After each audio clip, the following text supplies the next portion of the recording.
গতকালকের খবর, আমাদের দেশের পূর্ব এশিয়ার থাইল্যান্ড এবং কম্বোডিয়া, এই দুই দেশের সীমান্ত যুদ্ধ, হঠাৎ করে যুদ্ধ শুরু হয়ে গেল, 12 জন খুন। এই যে থাইল্যান্ড আর কম্বোডিয়ার সীমান্তে কালকের খবর, এটা জানেন তো নাকি? আচ্ছা, যারা জানেন না, আমি বলে থাইল্যান্ডের খবর দিয়ে কি করবো, আমি এবার আস্তে আস্তে গেলাম। মুসলমানদের কথা থাইল্যান্ড বাদ দেন, থাইল্যান্ডের একসময় বিরাট অঞ্চল মুসলমানদের ছিল, আজকে সেখানে মুসলমানদেরকে ধ্বংস করতে করতে আর বেশি কিছু নাই। ফিলিপাইনের মিন্দানাও, ওখানে মুসলমানদেরই এলাকা ছিল এক সময়। এই অঞ্চলটা মুসলমান সালতানাত ছিল একটা টাইমে। যারা ইতিহাস জানেন না তাদের সামনে বলে আর লাভ নাই এগুলি কথাবার্তা। এবার আসেন মুসলমানদের অবস্থা। গত 1 বছরে ফিলিস্তিনি মুসলমান 1 লক্ষ মুসলমানকে হত্যা করেছে। এটা কি আপনি জানেন? 50,000 নারী এবং শিশু খাবারের জন্য গেছে, খাবারের জন্য ত্রাণ শিবিরে, সেখানে গুলি করে হত্যা করেছে প্রায় 1000-এর উপরে। বর্তমানে না খেয়ে মারা যাচ্ছে। আমাদের বাড়ির পাশের মিয়ানমার 22 লক্ষ মুসলমানকে সেখান থেকে তাড়িয়ে দিয়ে বাংলাদেশে পাঠিয়ে দিয়েছে, তারা এখন উদ্বাস্তু। আমাদের বাংলাদেশের এই সীমানা প্রায় 4800 মাইল একটা সীমানা, ভারতের বর্ডার। আপনারা কি জানেন হাজার হাজার বাঙালি মুসলমানদেরকে এনে সীমানার ওই পারে জড়ো করা হচ্ছে, ধাক্কাইয়া ধাক্কাইয়া বাংলাদেশে ঢুকাইয়া দেওয়া হবে। এটার নাম পুশ ইন। এটা কি আপনি জানেন? এগুলি মুসলমানদের সংখ্যা বর্তমানে 8 কোটি, উদ্বাস্তু। এবার বাংলাদেশের খবর দেখেন। গত 2 দিন আগের একটা পত্রিকার রিপোর্ট, আমার কথা না, দৈনিক কালের কণ্ঠ, আমি শুধুমাত্র 6 মাসের একটা প্রতিবেদন কালের কণ্ঠে আসছে। গত 10 মাসে বাংলাদেশে ডাকাতি হয়েছে 650, খুন হয়েছে 3500, ধর্ষণ হয়েছে 4100, মাত্র 10 মাস। ইন্টারিম গভর্নমেন্ট ক্ষমতা আসার 2 মাস পর থেকে এই হিসাব পুরো ডিটেইল বলা আছে, ডিটেইল। একথা বলার কোনো কারণ নাই যে ইন্টারিম গভর্নমেন্ট ক্ষমতা আসছে না আর এই ধর্ষণ ডাকাতি খুন বাড়ছে, আগের সরকারের বোধহয় আমরা স্বর্গে ছিলাম। ব্যাপারটা কিন্তু এটা নয়। এটা প্রত্যেক বছর কিন্তু অপরাধের হিসেব কিতাব করা হয়, পত্রিকা আসে। আমার কথা, বাংলাদেশে যাদের বয়স এখন 70 বছর তারা স্বাধীনতা যুদ্ধ দেখেছেন, যাদের বয়স 50 বছর তারা দেখেন নাই। আচ্ছা, আপনারা বলেন, এখানে 70-75 বছর বয়স্ক মুরব্বীরা অনেকে আছেন আমার সামনে বসা। আপনারা বলেন, চুরি, ডাকাতি, খুন, রাহাজানি, হত্যা, ধর্ষণ আজ থেকে 20-50 বছর আগে আর বর্তমানে বাড়ছে না কমছে? আপনারা বলেন, বাড়ছে না কমছে? বাড়ছে। আজকে সারা দেশের অবস্থা কি দেখেন। মাইলস্টোনের এই যে বাচ্চাদেরকে, একটা বিমান দুর্ঘটনায় কতগুলি বাচ্চা মারা গেল দগ্ধ হয়ে। এই ঘটনায় একজন পিতা সন্তানকে হারিয়েছে, মাত্র 12 বছর বয়স, খুবই সুন্দর একটা চেহারার একটা বাচ্চা। ওই বাবার একটা মাত্র সন্তান, খুবই ব্রিলিয়ান্ট। উনি কান্না করতে করতে বলছেন, আমরা আর এই দেশে থাকবো না, আমাদের এই দেশে কোনো নিরাপত্তা নাই, আমরা এই দেশে থাকবো না, আমরা এই দেশ থেকে চলে যাব।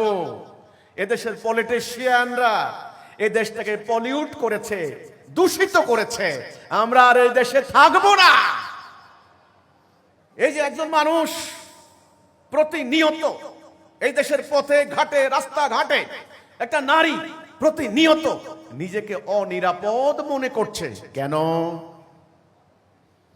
এই সমাজের মানুষ কিন্তু নামাজ পড়ে না, রোজা রাখে না, হজ করে না। মসজিদ মাদ্রাসা প্রতিনিয়ত সংখ্যা বাড়ছে না কমছে? ওয়াজ মাহফিলের সংখ্যা বাড়ছে না কমছে? ওলামায়ে কেরাম মানুষদেরকে ধর্মীয় উপদেশ প্রতিনিয়ত বাড়ছে না কমছে? তো মানুষের জীবন প্রতিদিন যত একদিন যাচ্ছে তত অনিরাপদ হয়ে উঠছে। কেন? কেন মানুষ ভীত সন্ত্রস্ত? কেন আজকে মুসলমানরা সারা দুনিয়াতে কোন জাতির সামনে দাঁড়াতে পারছে না?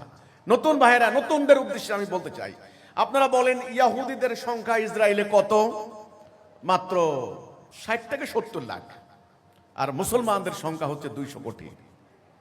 200 কোটি মুসলমান একটা ইহুদি জাতির কাছে প্রযুক্তি, টেকনোলজি, বিজ্ঞান সকল দিক থেকে তারা পরাজিত। কারণটা কি? এই কারণ বলতে গিয়ে আমাদের আন্দোলনের প্রতিষ্ঠাতা ইমামুজ্জামান জনাব মোহাম্মদ বাইজিদ খান পন্নী, ঐতিহ্যবাহী জমিদার পন্নী পরিবারের উত্তরসূরি।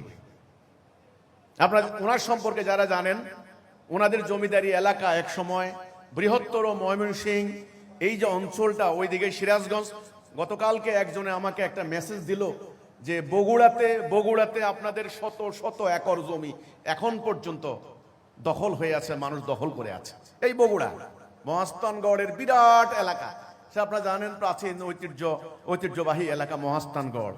তো সেই ঐতিহ্যবাহী জমিদার পন্নী পরিবারের উত্তরসূরি জনাব মোহাম্মদ বাইজিদ খান পন্নী, তিনি এই জাতির করুণ দুর্দশা ভেতরে এবং বাহিরে এই অবস্থা কেন, এটা নিয়ে তিনি ভাবতে লাগলেন। তিনি চিন্তা করলেন। আল্লাহ উনি তাহাজ্জুদের নামাজ পড়ে, কখনো নীরবে, কখনো কর্মক্ষেত্রে, কখনো একান্তে একাকী বসে নিরিবিলি তিনি চিন্তা করতে লাগলেন যে এই জাতির এ দশা হওয়া তো কথা না। আমরা তো আল্লাহর প্রিয় বান্দা দাবি করি, আমরা মুসলমান দাবি করি, আমরা কোরআনের প্রতি বিশ্বাস করি, আল কোরআন আমাদের জীবন বিধান, আমরা আল্লাহকে ভালোবাসি, এতটাই ভালোবাসি সারাদিন রোজা রাখি, আমরা কিছু খাই না, মানে রোজা রাখি যেন আল্লাহ সন্তুষ্ট হন আমার জন্য। তো আমাদের এত আমল, এত আলেম, এত কিছু থাকার পরেও আমাদের সমাজের এই অশান্তি কেন? এই অশান্তির কেনর জবাব তিনি খুঁজতে লাগলেন। আল্লাহর কাছে তিনি দোয়া করতে লাগলেন যে আল্লাহ এর কারণটা বুঝিয়ে দাও। জীবনের একটা পর্যায়ে এসে ওনার সামনে পরিষ্কার হয়ে গেল এই জাতির এই করুণ পরিণতির কারণ কি এবং এখান থেকে উদ্ধারের পথ কি। তিনি একটি বই লিখলেন। ওনার বইয়ের নাম এই ইসলাম ইসলাম নয়। এই ইসলাম নয় নামটা শুনলেই অনেকের কাছে খুব হতবাক হয়ে যেতে হয়। এটা কেমন নাম? এই ইসলাম নয়, এটা কেমন কথা? এই ইসলাম নাকি ইসলাম না? তাহলে ইসলাম কোনটা?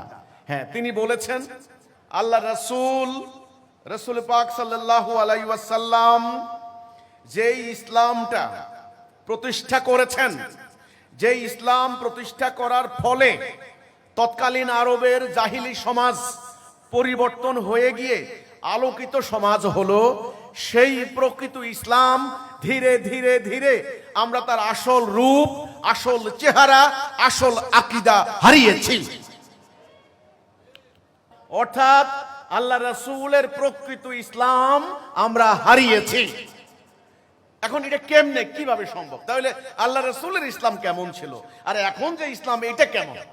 আমরা তো মনে করি ইসলাম মানে আমি নামাজ পড়লাম, আজান দিল, আমার দাড়ি রাখলাম, টুপি পড়লাম, লম্বা জুব্বা পড়লাম, ঈদের নামাজ পড়তে গেলাম, জুমার নামাজ পড়লাম, এই তো আমরা মুসলমান হয়ে গেলাম।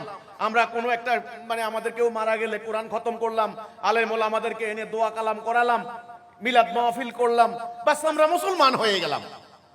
এই হলো আমাদের ধারণা, এই হলো আমাদের ইসলাম সম্পর্কে আমাদের সিলেবাস, আমাদের আমল।